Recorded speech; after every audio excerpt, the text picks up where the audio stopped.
সোনারগাঁয়ের মহজমপুর এলাকায় ছিল সুলতানি আমলের টাকশাল, আর আমিনপুরের পানাম নগরের কাছে ছিল ক্রোড়িয়া বাড়ির টাকশাল।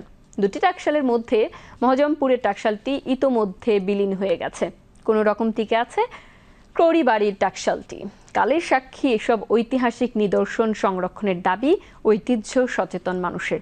মোহাম্মদ শাহজাদা শাহাদাতের তথ্যচিত্রে বিস্তারিত প্রতিবেদন জানাচ্ছেন জাকিয়া জামান আনিকা। সোনারগাঁয়ের মহজমপুরে ১৬ শতকে সুলতানি আমলের টাকশাল ছিল। শাহী বংশের শাসনামলে ওই টাকশালে অনেক মুদ্রা মুদ্রিত হতো। সুলতান গিয়াসউদ্দিন আজম শাহের আমলেই সোনারগাঁয়ে স্বাধীনভাবে নিজস্ব মুদ্রার প্রচলন ঘটে।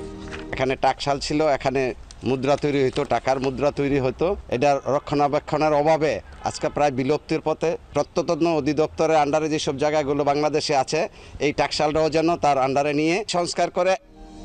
ঐতিহাসিক পানাম নগরের কাছে অপূর্ব স্থাপত্যশৈলীর এক অন্যতম নিদর্শন হচ্ছে ক্রোড়ি বাড়ির টাকশাল। প্রায় ৪ শতাব্দীর পুরনো টাকশালটি এখন বিলীন হওয়ার পথে।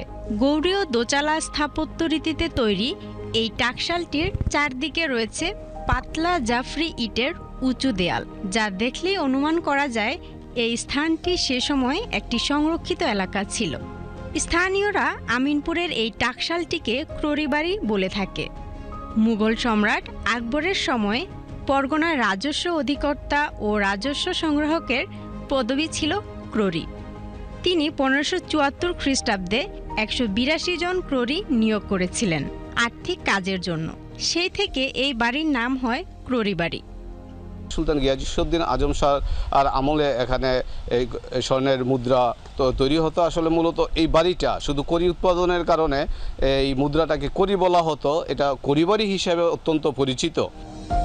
সুরম্য এই টাকশালটির স্থাপত্যকলা বেশ বৈশিষ্ট্যপূর্ণ।